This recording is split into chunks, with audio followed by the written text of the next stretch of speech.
Hi friend, welcome to game of winning. आज की इस वीडियो में काफ़ी सारी इंटरेस्टिंग अपडेट्स हैं, तो शुरू से लेकर लास्ट तक इस वीडियो को जरूर देखिएगा क्योंकि ब्रॉक लेसनर के रिटर्न को लेकर के कुछ बड़ा सामने आ रहा है, वो भी हम इस वीडियो में कवर करेंगे। सबसे पहले शुरुआत कर लेते हैं रिसेंट में हुए रॉ के एपिसोड की व्यूअरशिप से। जैसा कि रॉ अब 2 घंटे का शो आ रहा है, इस एपिसोड में काफ़ी कुछ देखने को मिला था जिसकी व्यूअरशिप 1.539 मिलियन रही। अब 3 घंटे का शो होता था तब भी व्यूअरशिप 1.5 मिलियन 1.4 मिलियन के आसपास ही रहती थी, और अब 2 घंटे की शो आ रहा है तो व्यूअरशिप उतनी है, तो इस पर कुछ खास फर्क पड़ा नहीं है। लास्ट वीक भी 1.5 मिलियन के आसपास ही व्यूअरशिप गई थी। नेक्स्ट बात कर लेते हैं सेथ फ्रीकिंग रॉलिंस के बारे में, जो कि मनी इन द बैंक 2024 के बाद से WWE में किसी मैच में नहीं दिखे हैं। वहीं समर स्लैम 2024 में Seth Rollins CM Punk versus Drew McIntyre के बीच मैच में रेफरी के तौर पर दिखाई दिए थे। उसके बाद रॉ के एपिसोड में ब्रॉन्सन रीड ने सेथ रॉलिंस पर बुरी तरह से अटैक करा था। उसके बाद सेथ रॉलिंस WWE में नहीं दिखाई दिए थे। अब सेथ रॉलिंस WWE में दिख रहे हैं और उन्होंने बताया है कि उनका रिटर्न के बाद फर्स्ट मैच कब और किसके खिलाफ होगा। सेथ रॉलिंस ने इंस्टाग्राम पर एक स्टोरी डाली, उसमें बताया उनका मैच 25 अक्टूबर 2024 को इस स्मैकडाउन के एपिसोड में डोमिनिक यानी कि जेब कतर के खिलाफ होने वाला है। हालांकि ये मैच डार्क मैच होगा क्योंकि ये दोनों सुपरस्टार रॉ के सुपरस्टार हैं। अब सेथ रॉलिंस इसी मैच के साथ इन रिंग एक्शन में वापसी करने वाले हैं। नेक्स्ट बात कर लेते हैं रैंडी ऑर्टन के बारे में, जिन पे लास्ट वीक स्मैकडाउन के एपिसोड में केविन ओवेंस ने बुरी तरह से अटैक करा था। अब रैंडी ऑर्टन ने केविन ओवेंस को वार्निंग दी है एक वीडियो के थ्रू। रैंडी ऑर्टन ने कहा है कि हे केविन ओवेंस, जब मैं वापस आऊँगा तो मैं तेरे पीछे आने वाला हूँ, मैं तेरी हालत ख़राब कर दूंगा, तेरे पीछे अब बड़ा खतरा आ रहा है। रैंडी ऑर्टन की इस वार्निंग से क्लियर है कि इन दोनों के बीच फ्यूड आगे तक जाने वाली है। वहीं आने वाले पेपर व्यू क्राउन जूल में हो सकता है कि रैंडी ऑर्टन केविन ओवेंस के बीच एक मैच दिख जाए। अब अटैक तो कॉडी रूट्स पर भी हुआ है, तो देखना होगा कि WWE इनके बीच WWE कब मैच कराती है।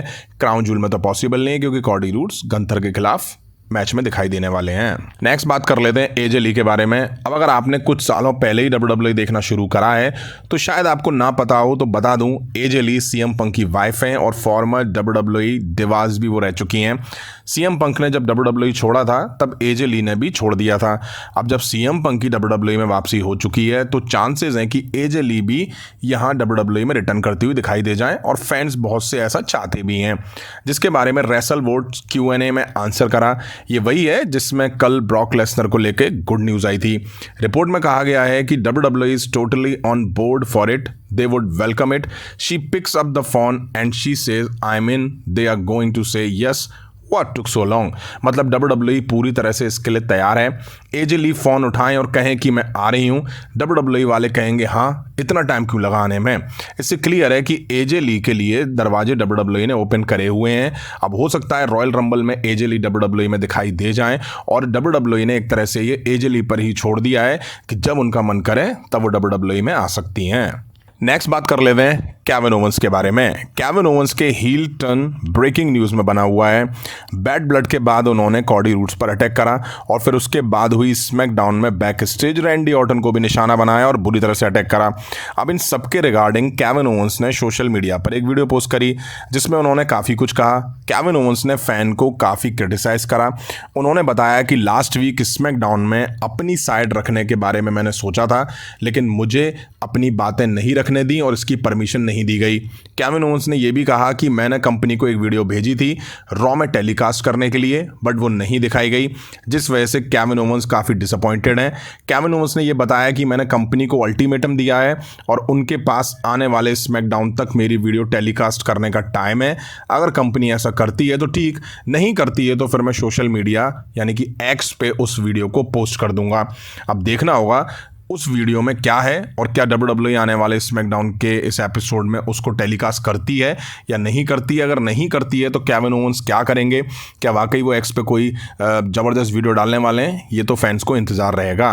नेक्स्ट बात कर लेते हैं गंथर और गोल्डबर्ग के मैच के बारे में। जैसा कि बैड ब्लड में गंथर और गोल्डबर्ग आमने सामने आ गए थे, हालांकि सिक्योरिटी ने गोल्डबर्ग को रोक लिया था।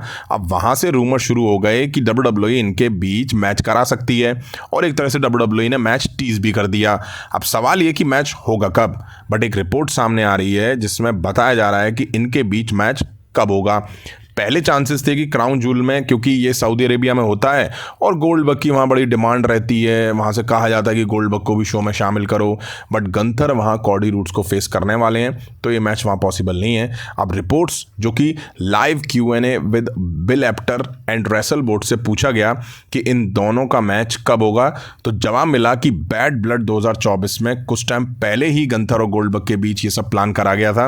अब बताया जा रहा है कि क्राउन जूल में गंथर और गोल्डबर्ग के बीच एक एंगल दिखाया जाएगा, यानी कि कुछ ऐसा होगा और फिर WWE इन दोनों के बीच सर्वाइवर सीरीज वॉर गेम्स में मैच बुक कर देगी, यानी कि इन दोनों के बीच सर्वाइवर सीरीज वॉर गेम्स में मैच देखने को मिल सकता है।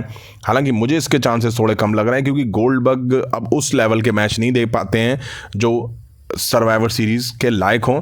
मुझे लगता है किसी और इवेंट में इन दोनों के बीच मैच दिख सकता है।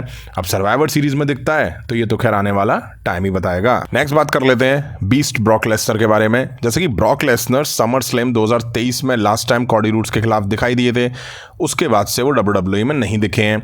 वहीं रॉयल रंबल 2024 में ब्रॉक लेसनर के रिटर्न के काफ़ी ज़्यादा चांसेस थे, बट विंस मैकमैन की जो लॉसूट वाली जो कंट्रोवर्सी चल रही थी उसमें ब्रॉक लेसनर का भी नाम आ गया था, जिसके बाद उनका रिटर्न नहीं हो पाया था। अब फैंस ब्रॉक लेसनर के रिटर्न का इंतज़ार कर रहे हैं। वहीं कल मॉर्निंग में ब्रॉक लेसनर के रिटर्न को लेकर गुड न्यूज़ सामने आई थी, जिसको मैंने शॉर्ट्स वीडियो में कवर भी करा था। आपको बता दूं मैं शॉर्ट्स भी अपलोड करता हूं, नोटिफिकेशन ना आया करे तो आप चेक कर लिया करो। गुड न्यूज़ ये थी कि रेसल वोट के Q&A में ब्रॉक लेसनर के रिटर्न को आंसर करा गया था, जिसमें बताया गया था कि WWE still interested in bringing back Brock Lesnar, talk potentially ongoing between both parties. मतलब कि WWE और ब्रॉक लेसनर के बीच बातें चल रही हैं। रॉ के एपिसोड में ब्रॉक लेसनर के निक नेम द बीस्ट को 2 बार यूज़ भी करा गया, बट अब फाइटफुल की एक रिपोर्ट सामने आ रही है जिसमें बताया जा रहा है कि ब्रॉक लेसनर के रिटर्न को लेके एक बैड न्यूज़ आ रही है, जिसमें कहा जा रहा है कि WWE और क्रिएटिव के पास ब्रॉक लेसनर के रिटर्न को लेके कुछ भी प्लान्स नहीं है। अब अगर ऐसा है तो फिर ब्रॉक लेसनर के फैंस को थोड़ा और इंतजार करना पड़ेगा। मे बी शायद वो रॉयल रंबल 2025 में दिखाई दे जाएं, क्योंकि क्राउन जूल में ब्रॉक लेसनर नहीं आते हैं तो फिर उनके आने के चांसेस इस साल तो काफ़ी कम होंगे।